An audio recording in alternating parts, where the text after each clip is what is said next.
What's up guys, this is Devil's Talon here, and in today's video we're going to be going over Faze Dubs' second place performance in the most recent Platform Cash Cup. But before I get into this VOD review guys, if you find what I'm telling you helpful or enjoy my content, please drop a like on this video, hit that subscribe button, and turn on post notifications. But without further ado, let's get right into it. Alright, on the screen as you can see we have Mr. Faze Dubs himself. Perspective, he lands Fortia. This is more of a highlight type vid, so we're going to just be looking more at his engagements and what he does so well. So again, this is first round, so it's pretty quick. He's got some 2 placement points and a kill, so good start. And he's now taking a gauge at old Weeping Woods or whatever. Can't remember this name. 1 but HP, by the way. He was 1 HP. Get some good cracks again. Yeah, I was 200 HP. Just full charge. Hit me for God. 150. I need to lower this. Sorry, I apologize. So I'm not worried. So, no, 5 ping immediately gets it. So why is he dropping his weapons? If you don't know, you need to be exploiting this. If you drop your weapons, they automatically reload. It's a bug. Great cone right there. Good angle.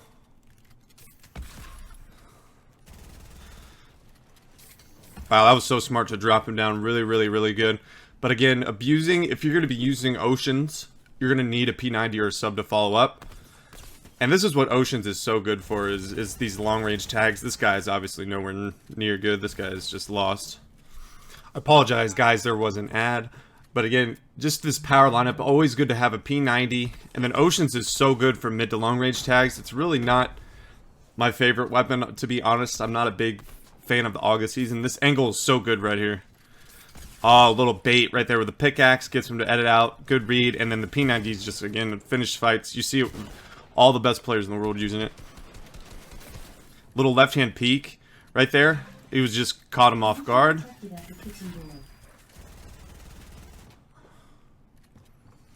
This gets a little bit scuffed going for that loot. I think he probably wouldn't do that again. He's looking a little bit lost. He gets both minis off, though. Guy's fighting isn't bad. Great piece control. You'll see this ton jumping to the side. It's absolutely huge. So, watch what he does here. We're going to slow down this kind of end of this fight after he gets these mats. Then we'll mute it. So, he edits out here, realizes the guy breaks, and so he's going to trade for $110 so it does more damage, but the guy cracks his shield. But look, he knows that his opponent's going to be more than likely jump out to this right, and so he immediately cones and walls off everything, and then gets the automatic piece control right where this guy is. There's really good awareness, and then he's able to finish that fight. Really good stuff.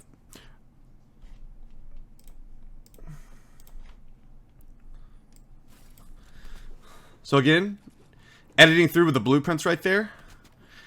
Look, again, back-to-back Nitro Classics just to end these fights fast. Is interesting. This fight's a little bit interesting. Oh, well, the guy tries to phase through technique. He just kind of is just rushing. This gets a little bit scuffed because he can't build here. And that's Apex Scar. Again, a really decent player for Team Apex. And I'm curious about... This push is a little bit strange to me. He gets one tag and just psychos this guy. Apologize, guys, there was an ad. But he just psychos this guy, I believe, because he's building out of wood and he can tell that he's probably just way better. And now you're going to see he fights a very well-known player here. Really good shot. The player he's fighting there. It's okay. He's got Slurpfish. He drops everything to make sure it's reloaded. Great piece control right here. Catches him out. And so he's going to probably yoink away having that launcher, and exactly what he does. But it's so scuffed. Gets him the TSN commandment right there. Really good stuff. I just want to talk a little bit about the piece control that he exhibits here in this fight. That allows him to pretty much get all this launcher, all this good loot, all this good stuff. But... So, he drops his weapons, again, something you need to be doing, because it just automatically reloads, it's a bug. So, he notices commandments down below him, and look, he gets all the walls. The launcher kind of can put you in this awkward spot, sometimes, when you launch through. And having a purple charge is pretty dang good. And so he launches out, And see, even Dubs is a little bit confused where he's at. But, I mean, look how scuffed this is for a commandment right here. He's trying to phase him through, and Dubs decides to go from another angle, covers himself while he does it. Boom. 0 ping player, takes the wall instantly, and hits the shot. And that's a GG's.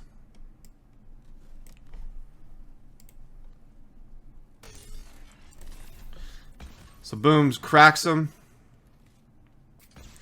Cracks him again. Oh my goodness. Just absolutely dominates that guy. This is pretty strange. I mean, this is 6 and there's only 2 left. He got a very a game filled with W keys. Look, there's barely anybody.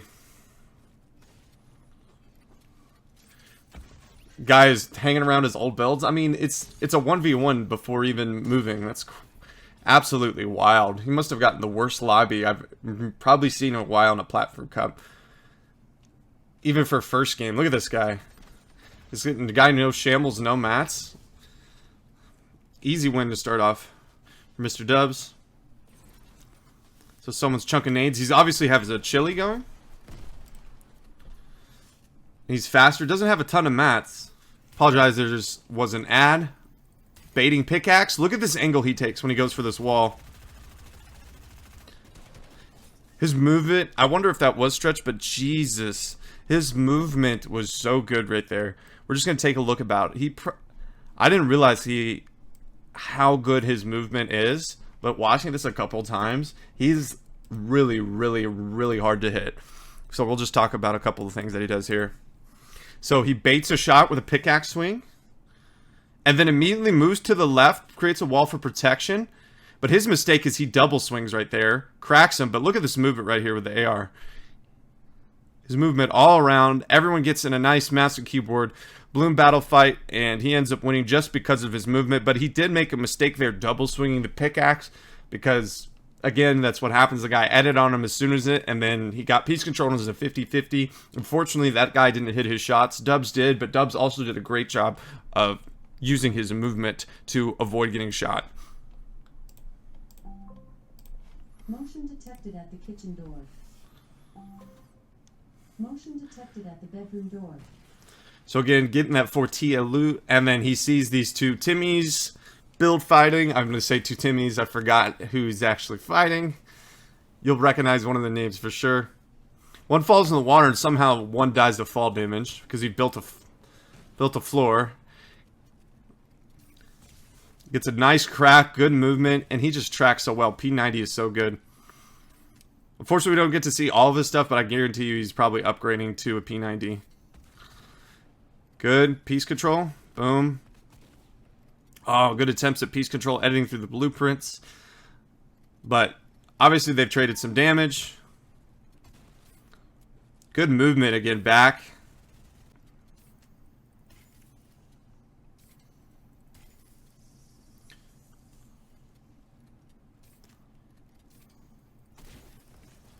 NRG Glizzy unknown. Yes, sir. Such a good job. Again, he's fighting a good player. He's just was very patient right there. And again, good movement. His movement is so good. I didn't realize how good his movement was. All right, now we're in late game moving. As you can see, there isn't one person. There's 16 people like a normal competitive game. I'm just going to say that was very strange. Gets a nice good crack. I love him not overcommitting. He knows how congested things are down there. Look how he gets through this. That's really smart. But he backs off immediately as soon as he scuffs that edit. And then makes a good launch pad play to get ahead. And he's on a good layer as well as being on dead side. And he ends up getting that kill. Yeah, that's an EU player head for Become Legends. Really good. He had a really good performance as well. Boom, getting a couple late frags. It's in shambles on mats, but again, really, really good maximizing his game. Gets us the guy on wood. This is why wood is bad for you late game. And boom, really good aim.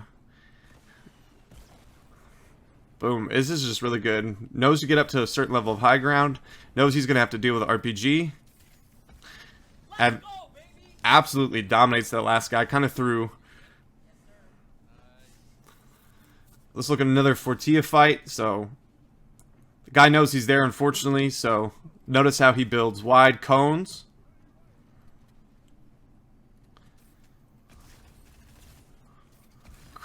Look at his movement. His movement is just so good. His movement is so good. It's absolutely insane. I don't know what that guy's doing, but gets an easy. He's got the chili pepper again.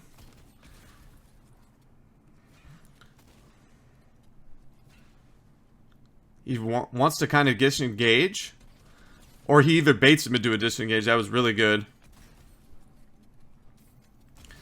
This chili is going to make him so much faster for all these peaks.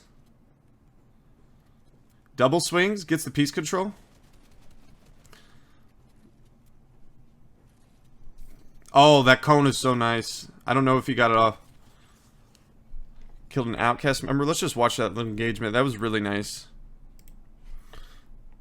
Everything about that was so good. He kind of baits him with a disengage and then kind of takes a 50-50 bloom battle. But he made it work. There's, you know, you just got to be confident in your game. And he pretty much just after this. So he gets a couple of tags early off, if you remember. But he only has a blue tag, and this thing hits like a fucking plush animal toy. This thing is dog shit. But boom, gets a bloom battle, cracks his, so hits it for 99. They kind of trade pretty evenly for the most part. Gets, and then he's white. Doesn't have that wall, but the guy's weak, so it doesn't make a play. And then he hits it for 26. This thing is just so bad. So, guy's weak, so probably tells he's a little bit panicking. Notice how he moves to the left in case the guy makes a widow at it. The guy makes a good decision to edit out back. Boom. Doesn't get the wall, but again, muscle memory. But right here, I don't know if he gets a cone off. He may have. I think he did. And puts the wall right here. This guy's a little bit lost, but it was really good stuff from Dubs there. His movement was so good as well. That's the biggest thing that's most impressive to me. So we're getting another late game, way more stacked now. More typical what you see. I don't know, a guy just kind of jumps into his box, may have been shambles, but gets a nice little free pickup there.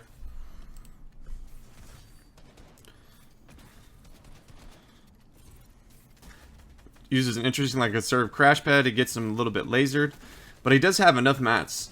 Look, using cabbages again late. Ooh, gets cracked. But the fact that he has hard allows him to just kind of be able to just avoid this guy the best he can.